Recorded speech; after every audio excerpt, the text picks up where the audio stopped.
Hello friends, आप सभी कैसे हैं?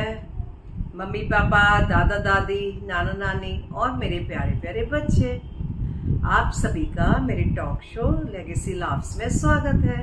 और मैं हूं आपकी होस्ट दीप्ति।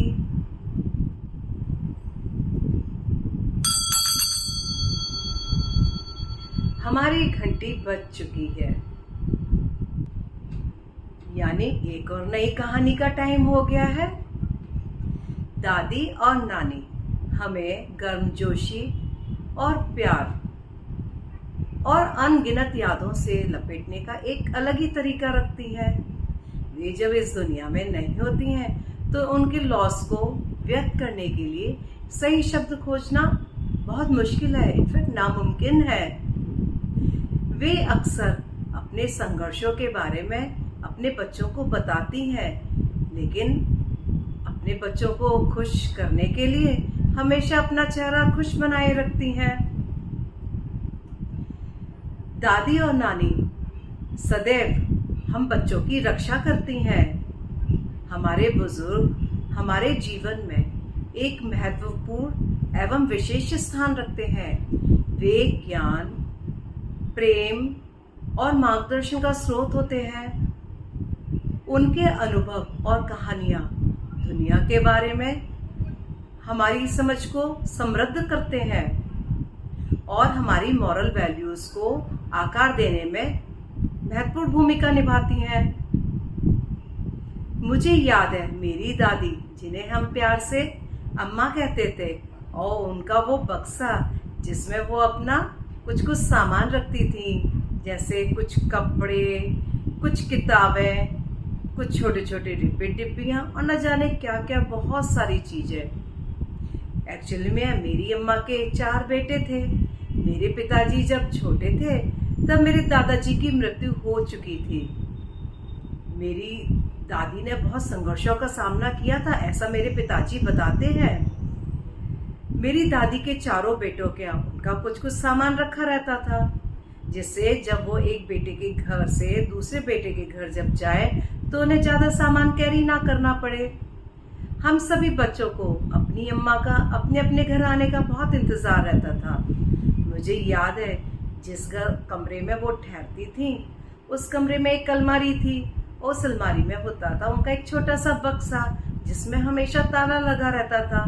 और मैं जब उस कमरे में जाती थी तो मेरी निगाह हमेशा उस अलमारी पर रहती थी और उस अलमारी में रखे छोटे से बक्से पर। और उस बक्से को देखकर मैं हमेशा यही सोचती थी, आखिर इस बक्से में ऐसा क्या है जिससे इसमें ताला लगा हुआ है। मुझे याद है जब मेरी अम्मा हमारे घर आती थी तो हमें उनसे बातें करने का बहुत इंतजार रहता था, उनसे कहानियां भी सुनने का बहुत इंतजार रहता था, और हम उनके पास बैठते थे, बल्कि रात में हम सोते भी थे उनसे चिपक चिपक कर। और सबसे ज्यादा एक्साइटमेंट वाली बात होती थी कि जब वो अपना बॉक्स हमें खोल कर दिखाती थी, और मालूम है उस बक्से में क्या होता था? उनके कपड़े, उनकी पूजा पाठ की किताबें और छोटे छोटे डिब्बियां। उन्हीं एक डिब्बी में से उनके होती थी सुई, धागा और बटन, जिससे वो अपने कपड़ों में यूज करती थी। और एक डिब्बी में होती थी दवाइयाँ और कुछ ट्यूब्स, जिसे वो मल्लम बोलते थे पुराने लोग। और एक डिब्बी में होती थी पिसी हुई सौंफ, जो हमेशा वो खाना खाने के बाद खाती थी, और वो सौंफ हमें भी बहुत पसंद होती थी। और जब भी वो खाती थी तो हम बच्चों को भी खिलाती थी। और एक डिब्बी में होते थे कुछ पैसे, रुपए और सिक्के। मुझे याद है जब हमें कुछ सामान बाहर से लाना होता था, जैसे बिस्किट, टॉफी या हमारे कुछ भी काम की चीज, तो जब हमारे मम्मी पापा हमें पैसे नहीं देते थे तो हमारी अम्मा ही उस डिब्बी में से पैसे निकाल कर देती थी।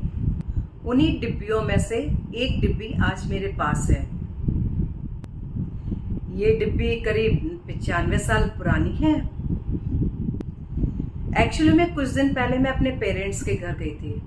मेरे पेरेंट्स भी काफी ओल्ड एजेड है, तो मैं उनकी अलमारियां क्लीन कर रही थी, ऑर्गेनाइज कर रही थी। तभी मेरी निगाह इस डिब्बी पर गई। मैंने बड़ी उत्सुकता से अपने डैडी से पूछा, डैडी ये तो वही डिब्बी है ना जिसमें अम्मा अपने पैसे रखती थी।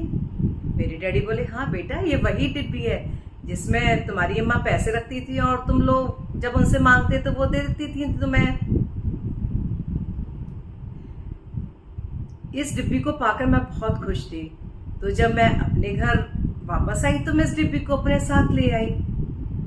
आज मेरी अम्मा इस दुनिया में नहीं है, लेकिन उनकी डिब्बी मेरे पास है, यानी उनका प्यार मेरे पास है।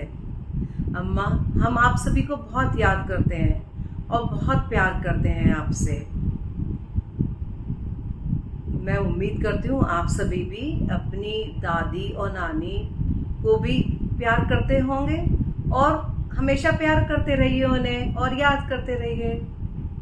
तो इसी तरह की आप किस्से कहानियाँ मुझसे यदि सुनना चाहते हैं तो मेरे YouTube चैनल लेगेसी लव्स को लाइक, शेयर और सब्सक्राइब कीजिए और मुझसे जुड़े रहिए। तब तक के लिए आप स्वस्थ रहें और सुरक्षित रहें। जय हिंद।